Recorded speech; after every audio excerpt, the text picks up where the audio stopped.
kept for days and weeks, and mercifully, by Allah Almighty's grace, our armed forces and law enforcing agencies were able to recover them. Now, as an immediate neighbor and a brotherly country of Afghanistan, Pakistan has a direct stake in a peaceful Afghanistan. We believe that the key to development and prosperity lies in regional stability and connectivity. Pakistan continues to engage with all partners to extend humanitarian assistance, promote economic recovery, and encourage inclusive political framework in Afghanistan.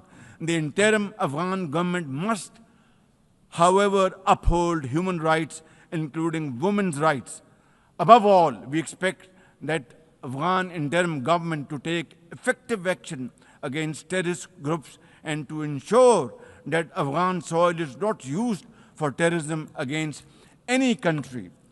Ladies and gentlemen, there must be no space for hate speech, discrimination, or violence against any person or against any religion.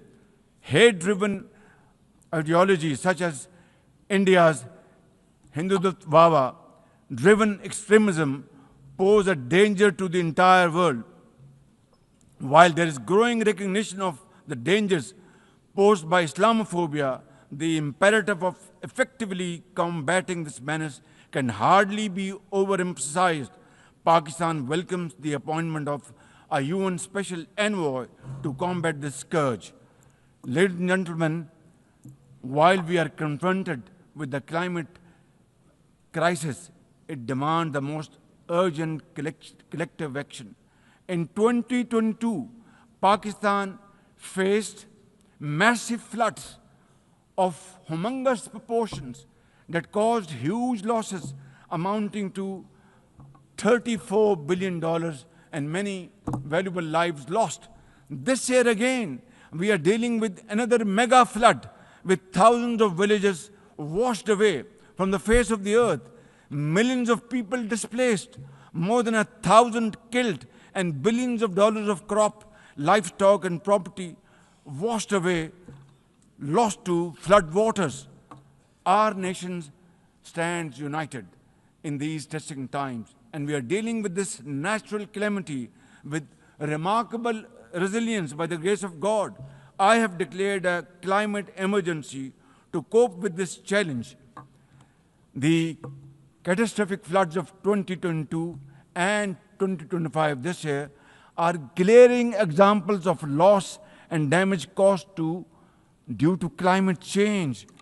Pakistan, to the contrary, my honorable guests in this hall and through the cameras around the globe, Pakistan contributes less than 1% of global emissions annually, yet it continues to face the relentless brunt and muddy waves of climate change.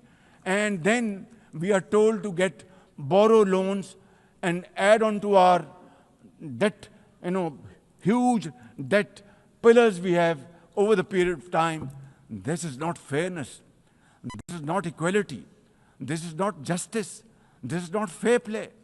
How can you expect a country which is a developing country facing humongous flood challenges every year due to climate change and no fault of ours, and yet we are told to borrow more loans?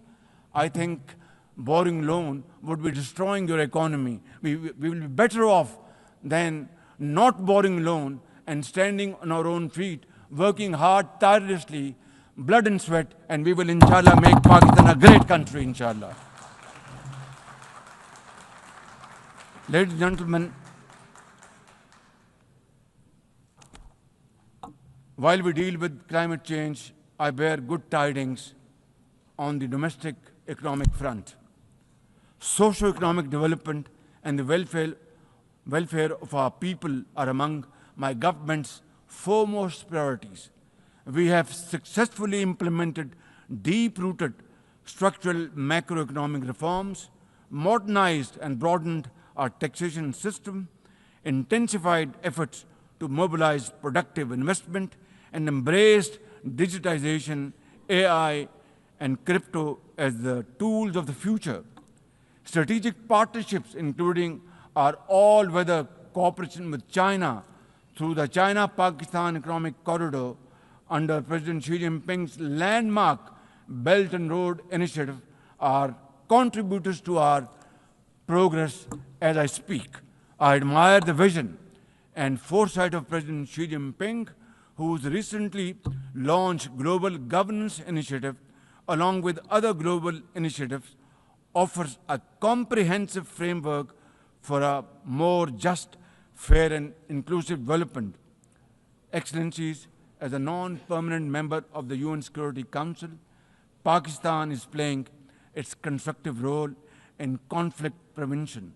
The unanimous adoption of Resolution 2788 under our presidency of the Council has renewed our collective commitment to multilateralism, respect for the UN Charter, and effective implementation of UN Security Council resolutions.